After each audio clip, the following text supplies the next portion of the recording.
my god, it's a baby! A human baby!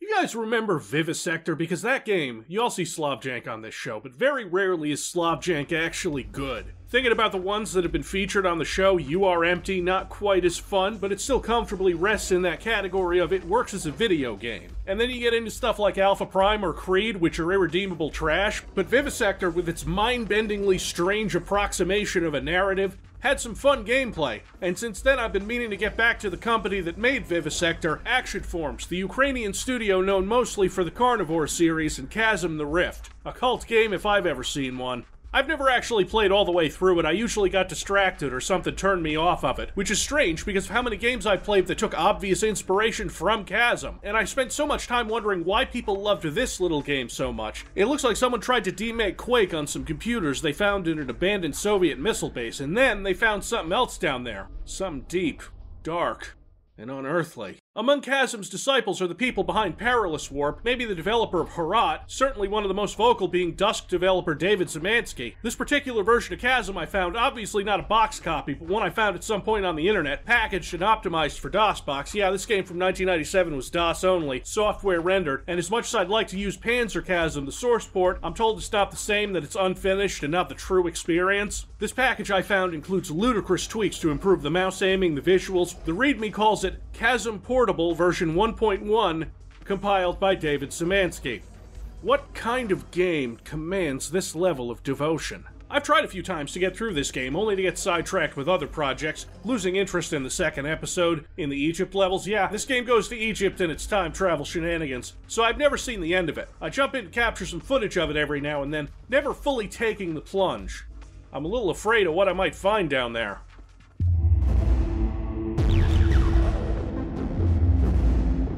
Chasm is like the granddaddy of Slavjank. Now I know that I've been overusing the term jank on this channel, and honest to God I've been trying not to, but this is not just jank in execution, but in conception. As part of its DNA, separating the jank from the rest is like, well, it's like taking one of the limbs off. Looks like Quake, right? Brown, crunchy from the software rendering, 320 by 240 resolution, because using DOSBox to play it and anything higher makes the frame rate not unplayable, but certainly not good enough for me to use in a video. 3D models with dismemberment in 1997 and skeletal animations, no warpy vertices here. This shotgun might look familiar to you, the pump-action double barrel, which looks cool, I guess, although the way it ends in a cone where the stock is, that really bothers me and I can't explain why. This is just the demo, the little taste they give you, which happens to be my least favorite level in the entire game, but we'll get back to that. Chasm makes one hell of an introduction with its story.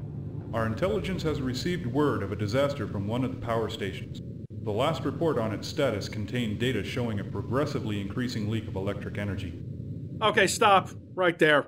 What is this? That's a very Quakey person model, and considering the number of polygons on him, I have a feeling that nothing on that model exists below his elbows. He's blinking at me. While talking, his lips are moving like, seriously, nice model, guys. Maybe you kids can't understand how impressive this is for 1997 in a DOS game from the Ukraine, whose system requirements still listed at fucking 486. I do have some issues here, though, like the camera panning up and down a little bit like it's handheld or something. What's going on with that? Can't say I'm too interested in what he's saying. Not exactly the best story hook to throw a bunch of technobabble about power stations and electric energy at us. I'm glad they specified that it was electric energy, because I was over here thinking it might have been quantum chromodynamic binding energy, and that would be an embarrassing mistake for this game to make.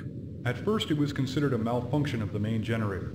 However, a careful investigation revealed that all the components of the system were functioning normally. Yeah, that's interesting. That's fucking interesting, man.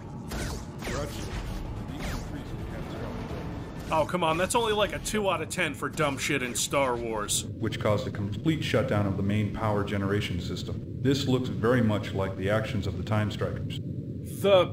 Hold on, you can't run all that boring bullshit past me and then drop in that kid's comic book sounding... The Time Strikers. You can't do this to me, Chasm. It's been a rough couple of years in this century. I don't need the last one fucking with me like this. Strickland, our technical consultant, will explain the details. Are you sending me to the IT guy? He's sending me to the IT guy. Indeed, the rapid loss of energy may explain the appearance of these creatures. Yeah, I can see the big brain on him. Been slinging back that brain and nerve tonic, have you? You thought it was going to be a King of the Hill joke because his name is Strickland, but it's a Simpsons joke because I'm uncomfortable with change. Based on our experience from previous operations, We found that the monsters use energy fields of great magnitude in order to transport to our dimension, our time. In other words, they may appear in any part of the planet, as if from nowhere. My guy over here really trying to give a canonical explanation of the game teleporting enemies in. Also, we had sightings of a time channel, which appears when the time strikers arrive. The soldiers who witnessed it described it as a fluctuating green... Yeah, I get it. Monsters, military base. This ain't my first rodeo. I can guess that the station is going to be poorly lit. It has been some time since we've received word of the disaster. Time strikers have possibly reached the wind generators. You mean fans?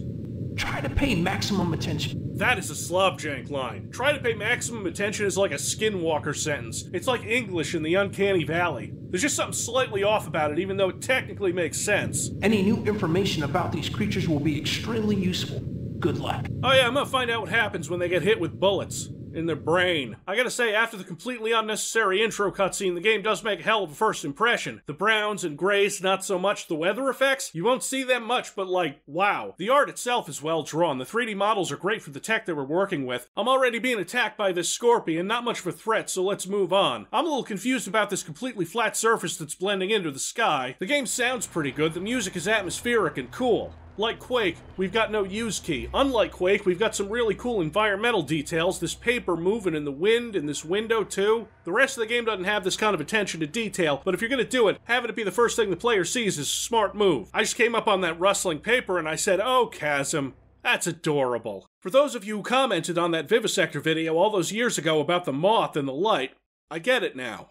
The game's more cryptic sections have hints like this here. So far, so good. The shotgun here is weak and not very punchy. The animation on this soldier is good though, and he's satisfying to shoot. We've got these props in the environment, like this ceiling light swinging around. This is weird. Maybe it's because this game looks like it came out in 1996, but actually came out in 1997. It occupies this strange place where certain things feel like they don't belong. Certain technological advancements feel out of place, like it's one of the new retro throwback games, except made in the past. Strangely, this game is introducing new enemies pretty quickly. Round a corner into the next hallway and there's a flying enemy guarding the shotgun.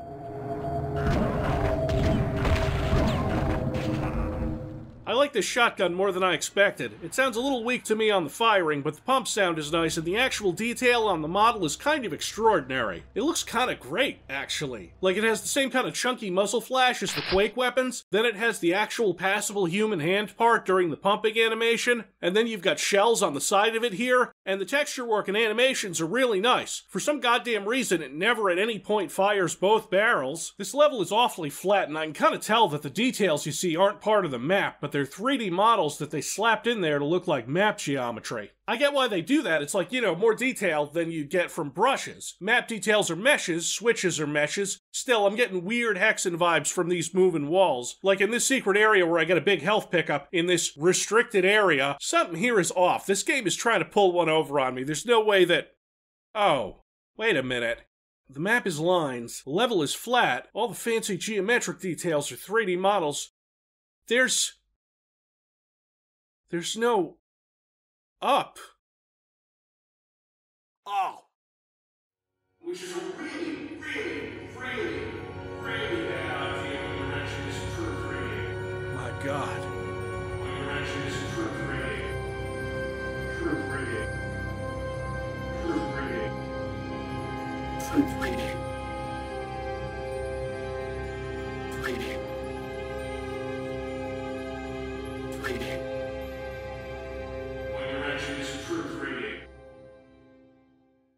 My God, what have they done?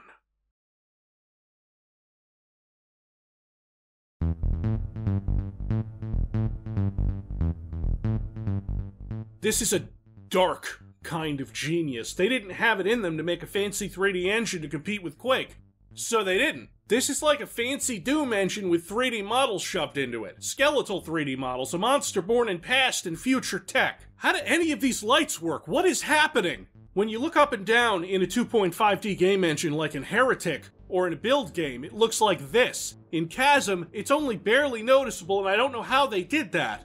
With all the flying enemies, the dismemberment, the models, there isn't any real verticality in the level design. Aside from that the game doesn't give it away at any point, it is hacked to oblivion to deliver this to us through arcane code that may never be used again, because after 1997, who was making software-rendered DOS FPS games that weren't true 3D?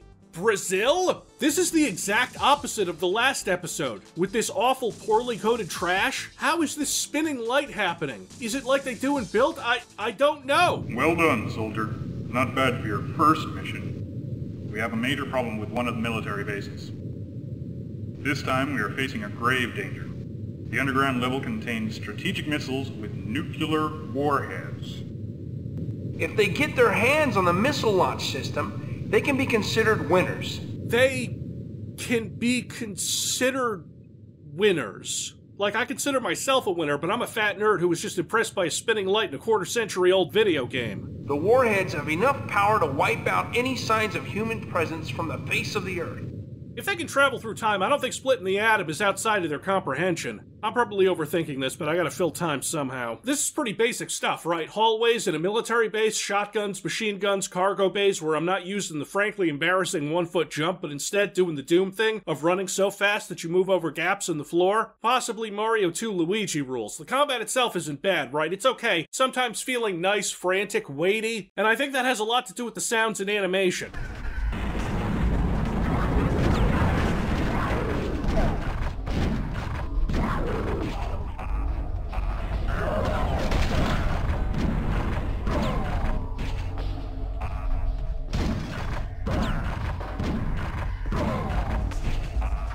Got me a laser crossbow. Nice. Aiming for the headshot, and I'm kinda doing it. Here are those nukes I was warned about. The Time Strikers set up a portal in the vent near one of the missiles, so they were just right there. That's not good. I have questions. Oh god, no, what, why?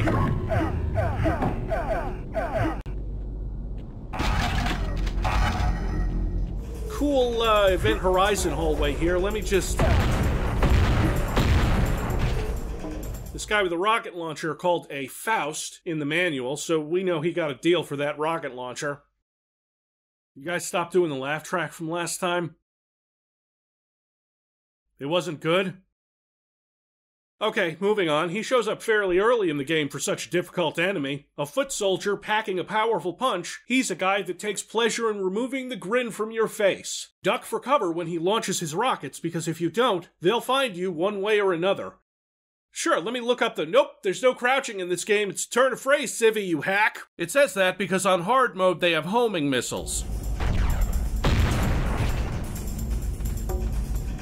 The rocket launcher will give you some sweet karmic revenge against them. It's another nicely animated weapon. It's really weird to me that all the Chasm weapons are way better than the rip-off Chasm weapons in Perilous War. This is a rough start, but don't worry, it's the first boss level.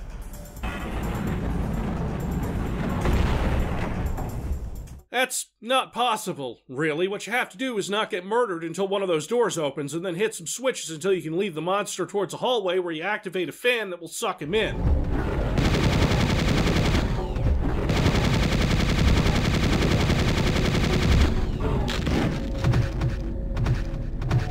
All the boss fights in Chasm are puzzles, and some of them are a little weirder than others. It's called a sarcophagus because that's exactly what that word means. Surgically implanted chainsaw and rocket launcher. You can shoot him all day, but eventually you'll blow him away. Oh, Chasm, that's adorable. Excellent job, soldier.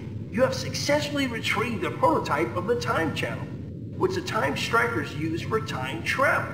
Whoa, don't time stand in front of that time fan. I just time diced the time boss in it. Our experts will now analyze its construction in detail and will try to recreate a working model. I think that's what they did with Quake to make this game. Hey, what happened to the commander? While you were away on your mission, our base had been under attack. We were able to withstand the attack, but with great difficulty. Unfortunately, there were casualties. We lost the commander. Oh. This is a great loss for our platoon. However, we must go on. I mean, I didn't know him personally, didn't even catch his name, and it's gonna be me doing all the, going on, yeah? This is a great loss for our platoon.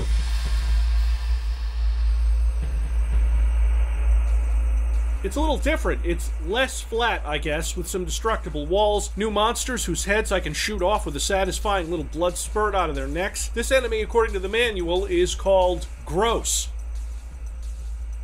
Why do I even need to be here if you got names like that? Zombies who are best dealt with via explosives like Quake zombies, except they have deadly screams. This is giving me retail flashbacks. This whole section of the game is taking great pains to cover up how flat the levels are with 3D models like pillars, palm trees, obelisks, arches, really cool looking for the time. Can't substitute them for good level design. This ceiling with the rocks and stuff looks far beyond what this game should be capable of. This section is a flat maze full of zombies still. Oh, Chasm, that's adorable. Time to get into the Underdune, the level from the demo in the menu, and the most confusing one of the whole game. I'm gonna do all of you a solid and let you know this now. The top of this box can be shot off, and the Ankh you find in the level gets placed there. You're welcome. Once the Egypt section is over, you get to the next boss, and this level makes me think that they were learning this engine as they went along. It keeps looking more and more advanced as time goes on. Keeps hitting me with these things that I didn't expect the game to be able to do, like shooting a rock that'll drop and activate a lever. It's fucking 1997, and this isn't a LucasArts adventure game. Why would I have ever thought of that? Are you ready for the game to troll you? Because in Chasm, you better pay attention to these messages. And their exact words. Destroy the Sphinx completely. Yeah, shoot at it until it dies. I got it.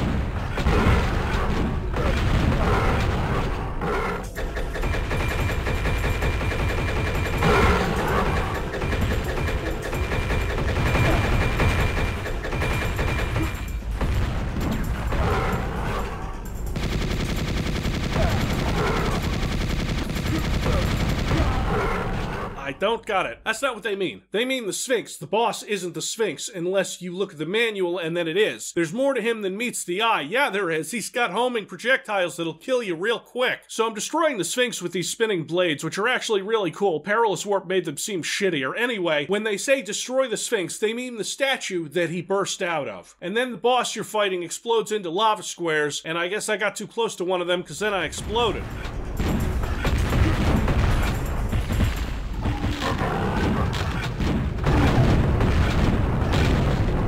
Time Vortex is over here somewhere. Yeah, there it is. You might be wondering why I keep exploding. I don't know exactly. There seems to be a time limit to your ability to exist between beating the boss and entering the time portal. It is one of the few mysteries they don't hint at with the in-game text or in the manual. We were able to determine that the recent appearance of a powerful time channel in Egypt has a direct relation to the pyramids. Cool, but the Egypt levels are over. We have partially decrypted the ancient scriptures and manuscripts.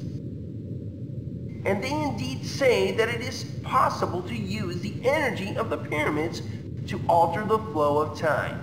The Time Strikers were able to discover this before us. Of course they were. They have a time machine. How is this even a fight? Humans should never have evolved to the point from the fish that crawled onto land. Also, the manuscripts contain the following words. They have come. They are the evil. They will return after 33 centuries. Again and again. These manuscripts were written approximately in 2200 BC. We have programmed the time channel according to the ancient Egyptian manuscripts, and we will send you through time. I am certain that this will be an important step towards victory. We must do this. We simply have no other choice. Okay, but hear me out. What if we go back a little bit more to before they came out of the time portal, and so it's easier to contain them because they're all coming out of one portal, you know, and then it's easier. I didn't realize before that we could pick and choose where this time portal was going, so we can go to any point in time. We can engage in time warfare on the same level as the enemy. We could go save the commander. This is a great loss for our platoon. But no, let's go to the castles and look at the fucking tapestries. Dick.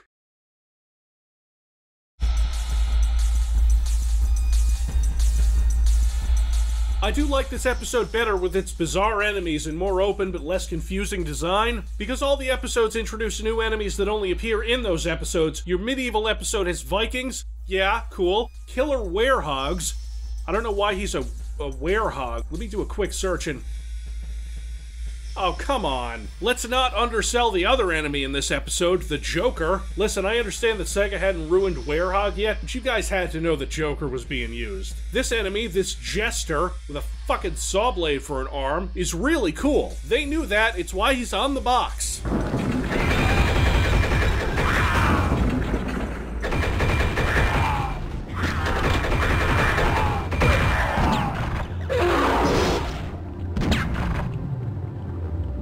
At this point in the game, I think the combat is as good as it's gonna get. The enemy animations and their feedback is pretty fun and dynamic, only occasionally dipping its toe into being fucking bullshit.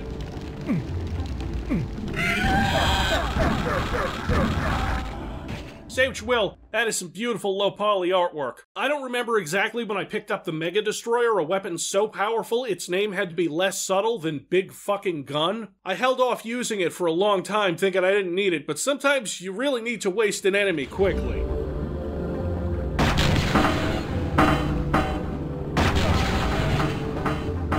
Of course, it doesn't work on the boss, because that's a puzzle. Okay, it's not exactly a puzzle, it's a thing where you have to hit 3 switches in a specific order to turn a light on and lead the Phantom into this light. This is oddly familiar. Didn't I kill Count Orlok this way? Let's see what the manual says about it. Phantom, 2 swords, a fireball, and an enchanting personality. He's just dying to see the light.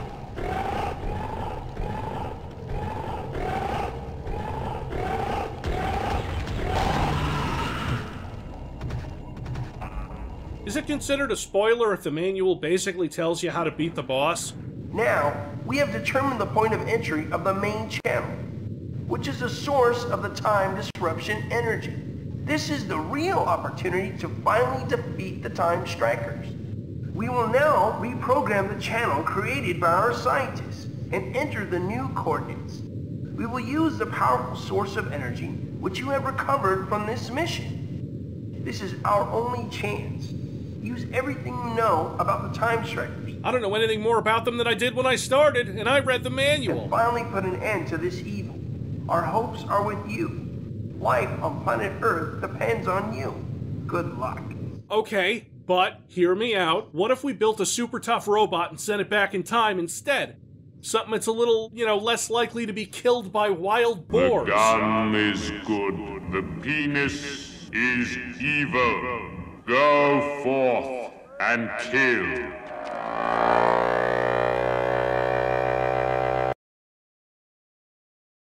That's what the level's called. We're back to basics, which is fine. I've never made it nearly this far into the game before, but so much is familiar because I played Perilous Warp. Like these enemies. And all of the alien enemies, even the chunky laser blasting boy. This is my favorite part of the game so far because of how fast and frantic it becomes. Much tougher. There's something uniquely satisfying about blowing off both the alien's arms and then its head. Of the few power-ups in this game, there's a reflection power-up that I really enjoy.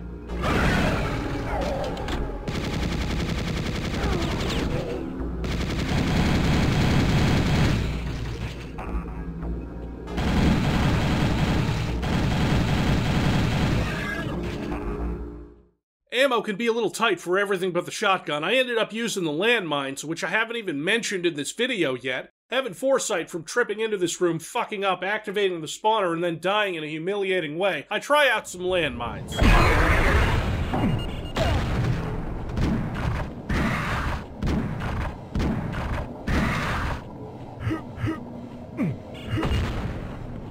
Could have gone worse. Imagine what I could do to these Time Strikers if I had the ability to, time travel. I'm having a blast in this episode. The flatness of the levels offset nicely with the arenas opening up.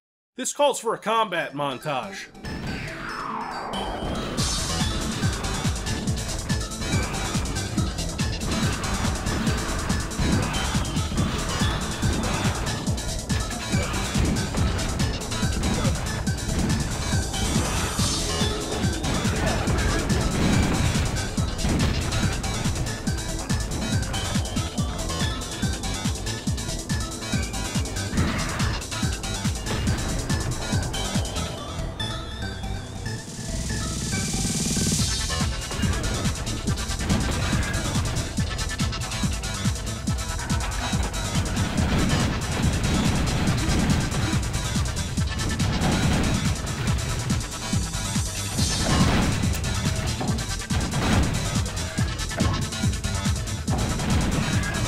Look, I'm trying to transition out of this 90s techno bullshit, and I'm not seeing an opening, you know? It just keeps going and going and going. The final boss, this big worm coming out of the ground called the Time Judge in the manual, okay? The final act. I don't know if that's a hint or not. This is a weird one. I have a feeling they were trying to outdo Quake a little bit with this one, which is weird because Quake's boss fights were trash. You have to get onto a platform and jump into the worm, sort of like how you have to get into Shub-Niggurath, and I figure the best way to deal with this isn't rockets. What's a Mega Destroyer for if not mega destroying things?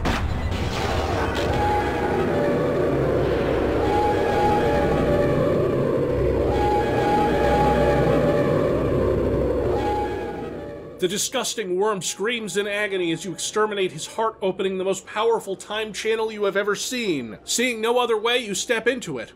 Is this the end or just the beginning? ... It's the end. Okay, mostly.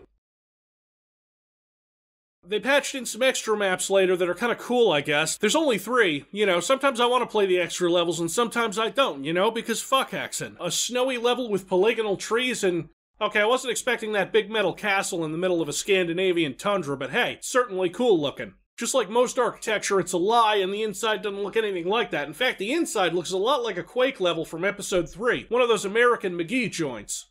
It's cool. The last level is... Kept me waiting, Chasm, didn't ya? There's even a new boss that requires an ingenious use of the reflection power-up. And then it's over, quick and easy. Neither the hordes of terrible creatures that surrounded the High Priest nor his deadly magic powers have saved him from his destiny. Chasm the Rift, a cult classic, the cleanest, most impressive Slav jank I've ever witnessed. From the masters of enjoyable weirdness over at Action Forms. One day I hope to get myself a copy of another game of theirs I've heard good things about, Cryostasis. The last game of theirs before they were sent to the mobile gaming gulag. And you know what? Raven might be set free, why not Action Forms? I've joined the Chasm cult, kids. Where do I find a time knife to sacrifice a time goat to Time Moloch?